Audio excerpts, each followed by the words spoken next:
Tripura Info News Update.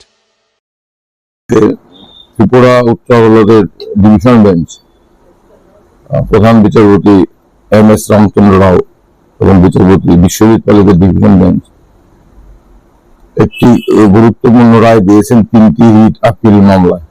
এই রায়ের মূল কথা হলো, দামছড়া আইসিডিএস প্রজেক্টের 10 জন অঙ্গনওয়াড়ি কর্মী সহায়িকাকে 4 সপ্তাহের মধ্যে পূর্ণ নিযুক্তি দিতে হবে এবং আগামী 8 সপ্তাহের মধ্যে 2022 ডিসেম্বর থেকে আজ অবধি তাদের বকেয়া সাম্মানিক ভাতার পুরোটা প্রদান করতে হবে। এই রায় দিয়েছেন। ঘটনার সূত্রপাত হলো, যারা 10 জন অঙ্গনওয়াড়ি কর্মী সহায়িকা, তারা 2010 সনে দামছড়া আইসিডিএস প্রজেক্টে অঙ্গনওয়াড়ি কর্মী সহায়িকা পদে নিযুক্তি পান। তারা এরপর দায়িত্ব পালন করছেন। হঠাৎ করে 2022 সনের অক্টোবর মাসে তাদের মাসিক সাম্মানিক ভাতা প্রদান করা মুলতবি রেখে দেওয়া হয় ক্যাপ্টেন এভিয়েন্স।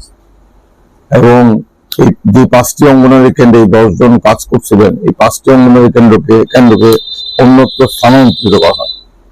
হঠাৎ করে আচমকা তাদের ভাতা বন্ধ রাখা, তাদেরকে কাজ করতে না দেওয়া, এর বিরুদ্ধে তারা দপ্তরের কাছে বারবার আবেদন নিবেদন করেছেন, মাথা খুঁড়েছেন, কিন্তু তারপরে দপ্তর নির্বিকার, তাদের বিষয়টি তারা বিন্দুমাত্র বিবেচনা করেনি। এই 8-10 জন অঙ্গনওয়াড়ি কর্মী সহায়িকা অভুক্ত থেকেছেন। তারপর তারা বাধ্য হয়ে সমাজ কল্যাণ সমাজ শিক্ষা দপ্তরের কাছে কোনো প্রতিকার না পেয়ে 2024 সনে উচ্চ আদালতে রিট মামলা করেন। সেই রিট মামলায় আমরা সওয়াল করি, বিচারপতি এস দত্তগুপ্তের কাছে রিট মামলায় রায় দিয়ে বলেন, তাদের পূর্ণ নিযুক্তির বিষয়টি নিয়ে দপ্তরকে আগামী 6 সপ্তাহের মধ্যে সিদ্ধান্ত নিতে হবে এবং তাদের বকেয়া সাম্মানিক ভাতা তার 50% অবিলম্বে মিটিয়ে দিতে হবে। এই রায় রাজ্য সরকার মেনে নেয়। রাজ্য সরকার রিট আপিল করলো এই দুটো রায়ের বিরুদ্ধে, এই দুটো মামলায় রায়ের বিরুদ্ধে। অন্যদিকে আমরা 10 জন অঙ্গনওয়াড়ি কর্মী সহায়িকার পক্ষে আমরাও রিট আপিল করলাম। আমরা বললাম, একক বিচারপতি রায়ে আমরা সম্পূর্ণ সন্তুষ্ট নই। প্রথমত, আমাদের পূর্ণ নিযুক্তি এটা আমাদের অধিকারের মধ্যে পড়ে, সরকারের বিবেচনার উপর এটা নির্ভরশীল হতে পারে না। দ্বিতীয়ত, আমাদেরকে কাজ করতে দেওয়া হয়নি, সরকার এর জন্য দায়ী, তাই আমাদের পুরো সাম্মানিক ভাতা দিতে হবে 50% 100%। উচ্চ আদালত গতকাল এই 3টি মামলা রায় দিয়ে সরকারের আপিল দুটো খারিজ করেছেন।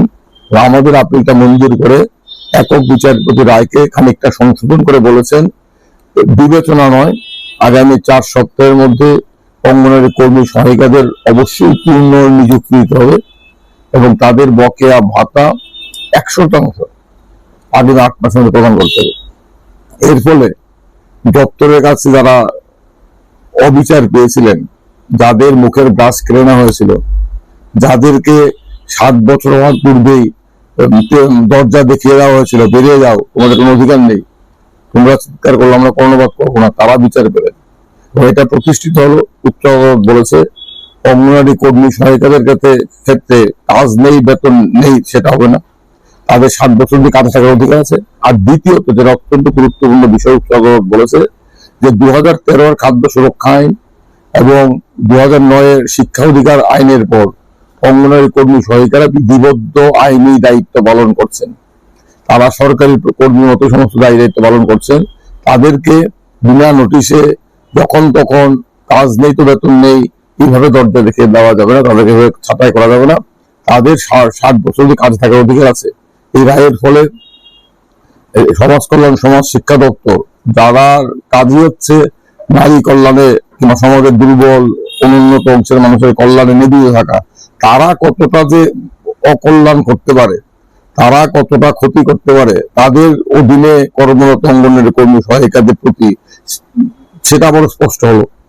শুধু ক্ষতি করলো না, 3 বছর ধরে 3.5 বছর ধরে এই মানুষগুলোকে তাদের প্রাপ্য বেতন ভাতা থেকে বঞ্চিত রাখা হলো, তাদের মুখের গাছ কেড়ে নেওয়া হলো, তাদের 7 বছর অব্দি কাজ করার অধিকার সেটাকে বলা হলো তোমরা বেরিয়ে যাও, তোমাদের জন্য আমাদের দরজা বন্ধ, তোমরা অঙ্গনওয়াড়ি কর্মী সহায়িকা, তোমাদের যে কোনো সময় যে কোনো মুখের নোটিশে আমরা বিদায় করে দিতে পারি।